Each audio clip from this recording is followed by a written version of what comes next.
hindi ko alam kung paano nalaman ni Gadget yung tungkol sa plano ni Dr. Claw. Yan naman ang sinasabi ng lahat. Yan sigurong dahilan kung ba't ginawa ni Uncle Claw ito, ang Mad Laser Boosted Brain Probe, ang maasahan sa info retrieval.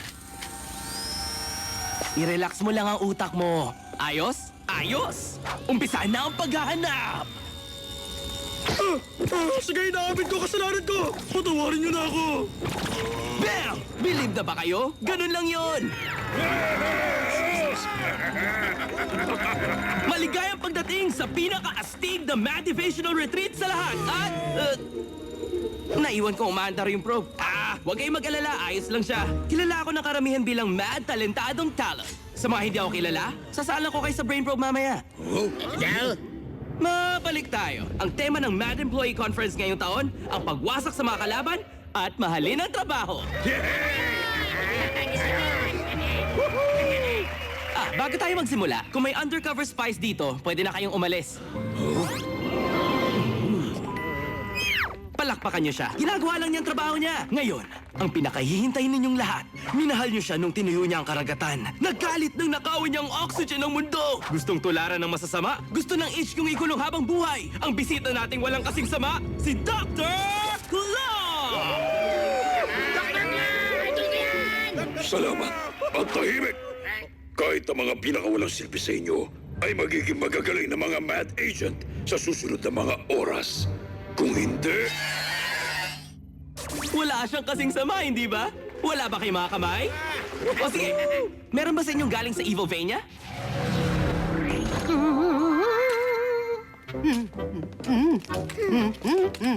Ay, kumusta ka, Iha? Pwede mo bang isa-isahin ang mga pangalan ng bulaklak nyo rito? At pagkatapos ulitin mo agad. Hindi na kasi katulad ng dating memorya ko eh. Teka. Sige po. Meron kaming... Mad habang buhay! Ha?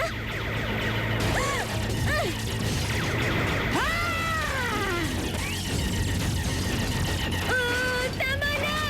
Ihinto ang simulation. Paano kaya niya nalamang hindi ako totoong flower girl? Hindi ako makapaniwalang hindi ko rin nahula ang mad simulation siya, Brain. Itong buong disguise training na ginagawa ko, palpak. Huwag mong sisirang sarili mo, Penny. Hindi talaga madaling gawin ang perpektong pagpapanggap. Hindi nakukuha yan sa holographic projection lang.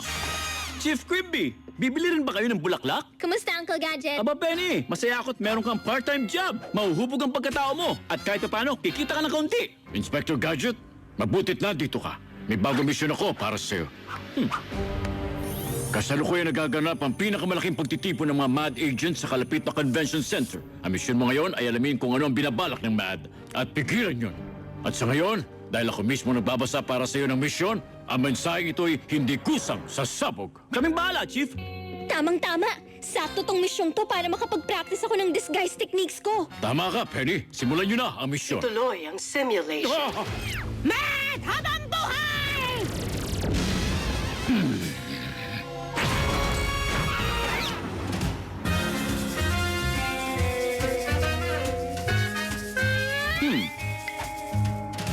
Yang cute at nakakatuwang logo ay walang kadudadudang sa MAD. Malamang dyan nagtitipon ng mga agent ng MAD. Papasok ako sa loob.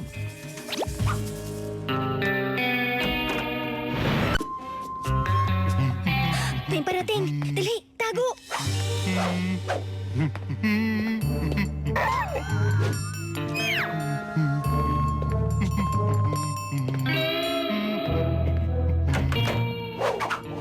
Siguradong dyan ginaganap yung math training seminar, Brain. Bantayin mo si Uncle Gadget. Papasok ako. At ganito ang tamang pag-aayos ng bulaklak ng masasama. May tanong ba kayo? Si Talon. Sabi ko na nga ba eh. Sasamantalahin lahat ng pagkakataon para magpasikat. Oh, sige. Isang malaking grupo ng mad agents na kailangan ko malusutan. Yun lang pala eh. Kayang-kaya ko to.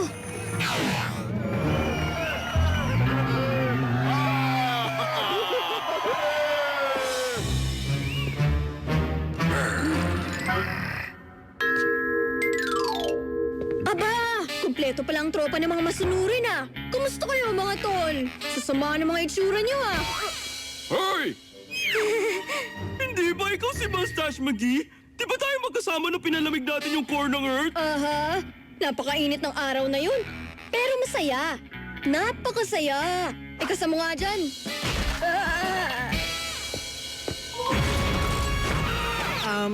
Kamusta kayong lahat dyan at maligayang pagdating sa ating anger management seminar. Sisimula ko sa pag-amin na ako ay magagalitin dati. Sobrang magagalitin as in mad. Mad! Isa siyang mad agent at mukhang siyang nagsasanay sa inyong lahat dito. Go-Go Gadget Handcuffs!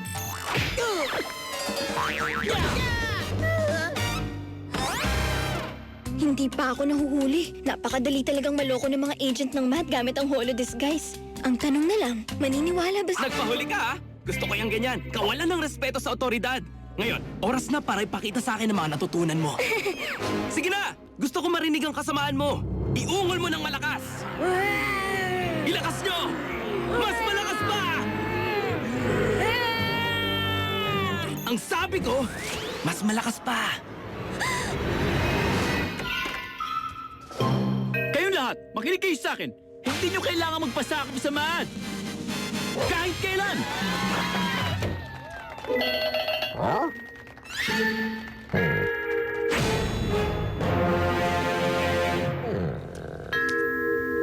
Okay, gawin ang trust exercise. Ang husay! Ang MAD agent walang pinagkakatiwalaan. Ngayon, anong susunod? Una, yakapin mo ang kasamaan mo. Tapos, lunch break muna tayo.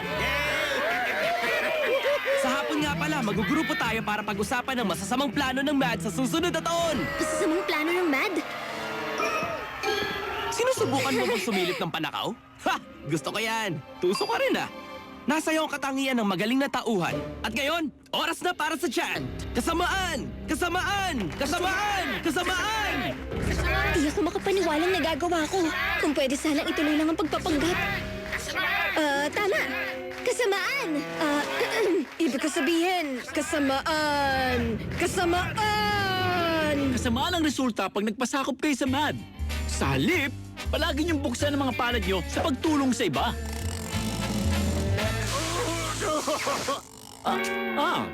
Akala ko natanggal ko na ito. Sige, itong isang kamay ko na lang. Alam ko, mahirap talaga magtiwala. Group hug! Isa lang ang alam kong paraan para maging malaya kayo sa mga aral ng MAD.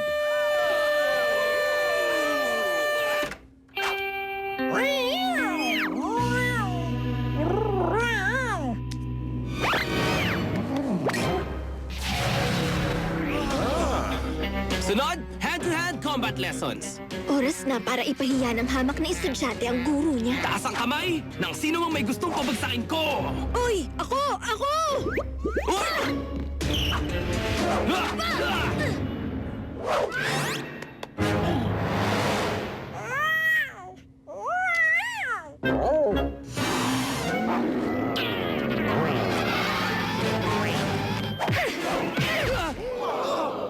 Di na masama. Yan ang dapat sa'yo, Penny. Oh, sige. Paano mo nalaman ako to na naka-holo disguise? Hindi ko alam, pero kilala ko ang mga galaw mo. Teka, huwag ka muna umalis para sa Hulihin Siya seminar na magsisimula ngayon! Hulihin siya!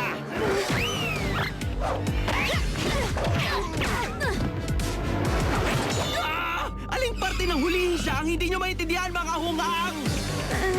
Kailangan ko na ng backup ngayon! Hoy, kumalma na kayong lahat. Huwag magpasakop sa MAD. Hoy! Taray! Huwag ang mukha ni Gadget, ha? Kaka-moisturize ko lang.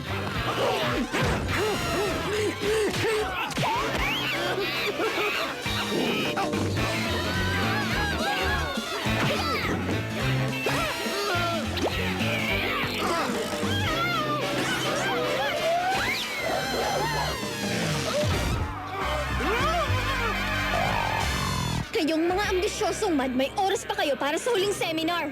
Ang kung paano mahuli.